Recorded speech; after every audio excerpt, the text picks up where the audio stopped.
Iran যুদ্ধের মাঠ থেকে হঠাৎই ফিরতে শুরু করেছে যুক্তরাষ্ট্রের অন্যতম শক্তিশালী বিমানবাহী রণতরী ইউএসএস আব্রাহাম লিঙ্কন। প্রায় ৫,০০০ নাবিক ও মেরিন নিয়ে রণতরীটি এখন সান্তিয়াগোর পথে। প্রায় ৯ মাস মধ্যপ্রাচ্যে কাটিয়েছে যুদ্ধজাহাজ আব্রাহাম লিঙ্কন। ২৭২ দিনের দীর্ঘ অভিযানে মাত্র দুবার সমুদ্রে অবস্থান থেকে বিরতি পেয়েছে জাহাজটি। এত দীর্ঘ সময় সমুদ্রে থাকার ঘটনা নিয়ে এখন প্রশ্ন উঠছে মার্কিন নৌবাহিনীর সক্ষমতা নিয়েও। সবচেয়ে গুরুত্বপূর্ণ বিষয় হলো আব্রাহাম লিঙ্কন চলে গেলেও মধ্যপ্রাচ্য থেকে যুক্তরাষ্ট্র সরে যাচ্ছে না, বরং জাপানে মোতায়েন থাকা ইউএসএস জর্জ ওয়াশিংটন ইতোমধ্যে মধ্যপ্রাচ্যে পৌঁছে গেছে। বুধবার থেকেই সেটি সেন্টকামের অধীনে কাজ শুরু করেছে। প্রশ্ন উঠছে, যুদ্ধজাহাজ লিঙ্কনকে ট্রাম্প কর্তৃক সরিয়ে নেওয়ার পেছনে আসলে কারণ কি?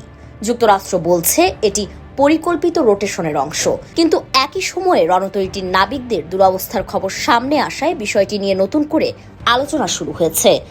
নাবিকদের পরিবারগুলো অভিযোগ করেছে জাহাজে খাবার ও প্রয়োজনীয় সরঞ্জামের ঘাটতি ছিল, কোথাও পানি দূষণ, কোথাও পয়ঃনিষ্কাশনের সমস্যা। দীর্ঘদিন সমুদ্রে থাকার কারণে অনেকের মানসিক স্বাস্থ্যের অবস্থাও খারাপ হয়েছে বলে অভিযোগ উঠছে। মার্কিন যুদ্ধজাহাজ পেছনে হটার আরেকটি বড় কারণ হিসেবে উঠে এসেছে বাহরাইনের মানামায় মার্কিন নৌবাহিনীর ঘাঁটিতে হামলা। ঘাঁটিটি ছিল গুরুত্বপূর্ণ সরবরাহ কেন্দ্র। সেটি ক্ষতিগ্রস্ত হওয়ার পর আব্রাহাম লিঙ্কনের মতো জাহাজে রসদ পৌঁছানো আরও কঠিন হয়ে পড়ে। মজার বিষয় হলো, কয়েকদিন আগেই প্রেসিডেন্ট ডোনাল্ড ট্রাম্প যুদ্ধজাহাজ আব্রাহাম লিঙ্কনের দীর্ঘ মোতায়েন নিয়ে উদ্বেগকে গুরুত্ব দিতে চাননি। তিনি বলেছিলেন জাহাজটির এই মোতায়েন তার কাছে দীর্ঘ বলে মনে হয়নি।